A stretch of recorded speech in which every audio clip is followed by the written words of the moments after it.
Hey guys, it's Sharky back again. I was thinking about my last video, and it was a really great method if you had a lot of money, if you were an aristocratic Chad, a well-to-do Chad. But what about us working class Chads that don't mind an honest day's work for an honest day's wage? Well, don't worry, I got you covered. In this method, we're gonna make around 1 million silver in 30 minutes, and I'm also gonna be hiding some surprises in the video. So stick around if you want to find out what that is, and let's go ahead and hop into it. Alright, so first things first, we're going to need to find a tier 7 or tier 8 Morgana static dungeon. If you don't know where that is, press M and look for one of those fucking things that has the little bird on top of it. Morgana dungeon looking shit. For the gear, we're going to want to run around 8.1 equivalent, especially if you're doing the T8 ones. T7 you can get away with a little bit lower, but we're going to run a cultist cowl, hunter jacket, shoes of tenacity, crypt candle, and a demon cape. For the consumables, we're going to want to run Avalonian beef stew, and for poisons, you're going to run T6 poisons and maybe T8 on the T8 statics. So what are we actually going to be doing here? In the static, right, there's going to be 16 chests, which I laid out on this map. Each of the chests for the tier 7 has 45k in it if it's already filled up. So if you do the math, 16 times 45k, that's like 720k, and you're going to get at least 200 to 300,000 in runes and random drops out of the chests. So what we're going to do is run through this, do all the chests, and you can finish this in one food. And I'm going to go through some tips for each of the pools that I think are important. That'll just help you guys out when you're learning. Also, when you're learning, start with the tier 7, just because it is a lot easier, and the tier 8 is definitely punishing if you mess up your combo. So now I'm on my way to the first chest. You'll see it right here on the map. And what we're going to do here is important is we unequipped our demon cape because we don't want that proccing on this stupid little mob. We're just going to auto him down.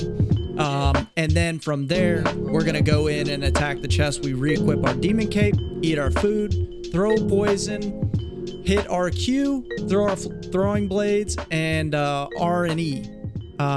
So we burn this sucker down. And you're going to want to wait till the old big guy right there, you know, walks away before you start this pool. He walks in between them. And then we get out. We use our shoes of tenacity, drop the aggro. And we come back, pick up the loot, and bam, 45k right there. Easy peasy. For the surprise in this video, I'd like to congratulate Comrade motherfucking Dimitri. You're going to win a Black Panther. Just comment your in-game name below. His comments on my last video just made me laugh. If you guys want to participate, I'm going to pick a winner for next week as well when I release a video. And all you have to do is like, subscribe, and leave a funny or a helpful comment, and I'll pick my favorite one to win next week. Alright, so on this next pull that I'm about to do, if you're doing T8s, you're going to want to bring a demon boot swap, and I'm going to show you why.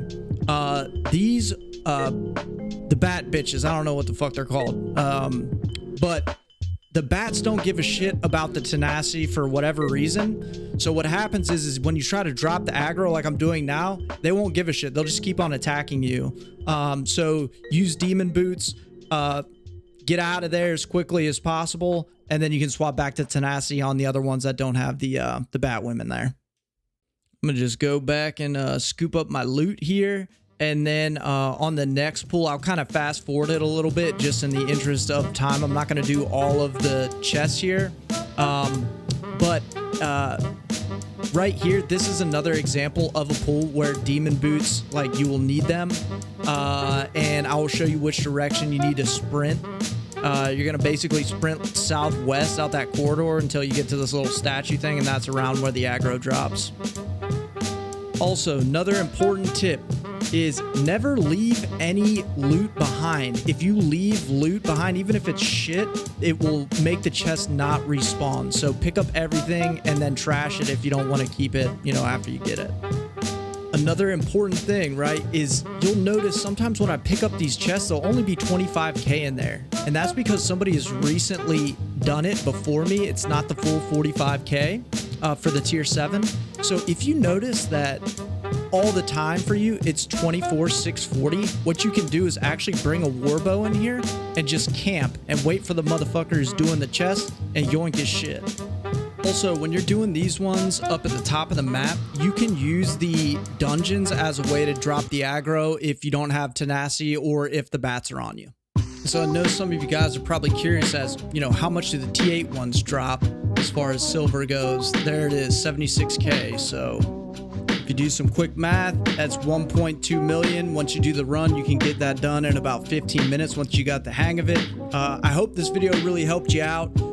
It would help me out if you liked this video, if you fucking click the thumbs up and said you liked it. And of course, all the chads are welcome to subscribe. And if you want to participate in our little giveaway, go ahead and drop a comment below. Thank you guys so much, and I'll catch you next time.